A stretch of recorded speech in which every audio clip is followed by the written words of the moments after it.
Okay, so you guys that have been in class with me long enough, where you understand what a miter is. You guys have gotten the inside corners and the outside corners, and we know how to make those. We want to cut our outside corners a little sharp, maybe 46 degrees and 46 degrees. Our inside corners, which are 90 degrees, should be a 45 on each side. We're just going to cut them at a 45 in order to make that cope.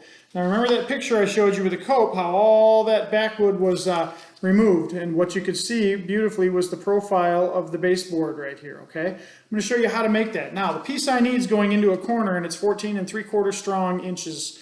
So I went from my square side that I'm going to need right here. My mark down here, there's my 14 3/4 inch strong mark right there. Now what I'm going to do is I'm going to cut that at a 45-degree angle back this way, okay? Now I told you we're not making 45s for our joints, but to start it off, I'm going to cut that right at the length I want it on that inside 45-degree angle. Now if you can look, and you can see what's left, well, let's look at it from this flat right here. What I wind up with is that perfect baseboard profile right here, okay? Now, that is what I want to leave right here along between the paint and the raw wood right here. This is just called the profile, all right? What I need to do is get rid of all of this backwood behind here, and that is what is called the cope. And we tend to use a coping saw for that. A coping saw gets a little bit, takes a little bit of time, and in a production setting, what I tend to use when I'm making my copes is the jigsaw right here. Now, something special about the jigsaw that I'm using when I do this. I don't know if you can see right here, but this is obviously a reciprocating saw. Boom, blade goes up and down like this, but if you look at this blade, all these teeth are pointing down. So this cuts on the downstroke.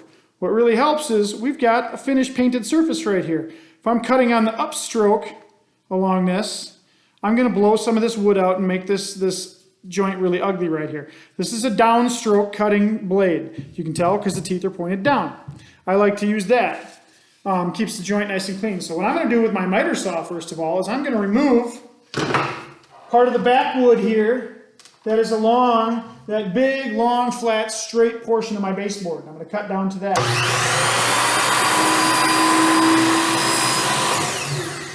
Now, as you can see, this is what I'm left with. I have cut down to here, all the way along that big flat portion right there. So I'm getting set now to remove all this wood. As a matter of fact, if I want to right now, I can just break that out of the way.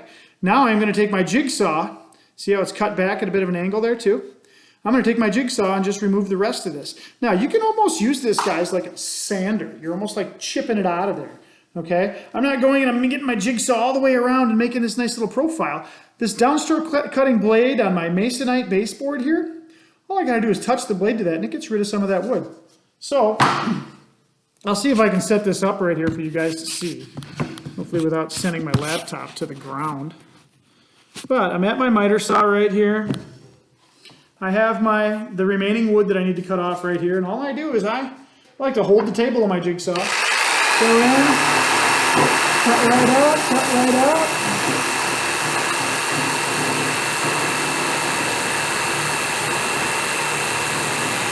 Now, you can be able to see in just 1 second.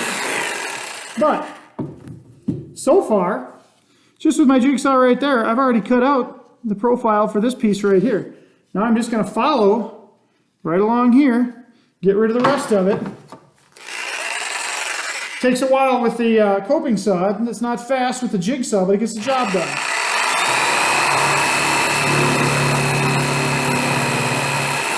Some of you guys that got good with the bandsaw in shop class know about relief cuts. When you're making copes like this, especially when you're using power tools to make them, real important to make relief cuts and just work your way in slowly.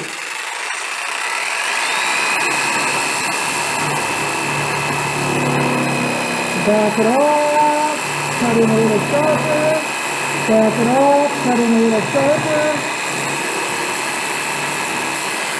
come at it from a different angle.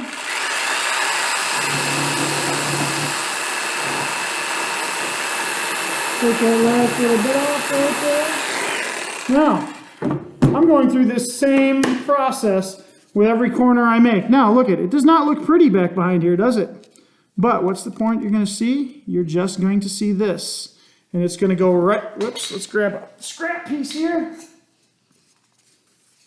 And that cope is going to go right in there, nice and tight, pressure fit, boom, to make a nice inside corner like that. And then I'll have a little bit of caulk in there.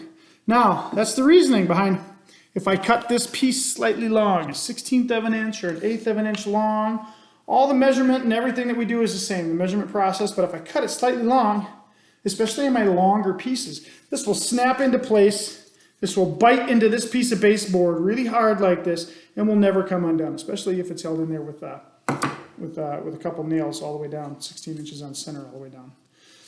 So that, in essence, is a cope.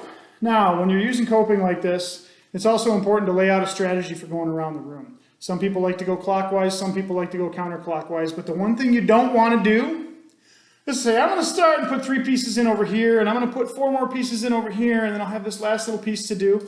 What you don't want to do, what I don't like to wind up with, is having that last piece go in, having to have a cope on one side and a cope on the other side too. Because it's difficult to take measurements, it's hard to make that cope fit perfect. I always like to work my way around so one piece is snapping into the next piece. And you can choose which way you want to go around the room. But what you don't want to wind up with is a double cope on the end. It's just more difficult to deal with. Start your way to doorway, work your way around, back to the doorway, and you can end with a nice piece that's just got a square cut on one end and a cope on the other. So back upstairs, start installing some of this stuff.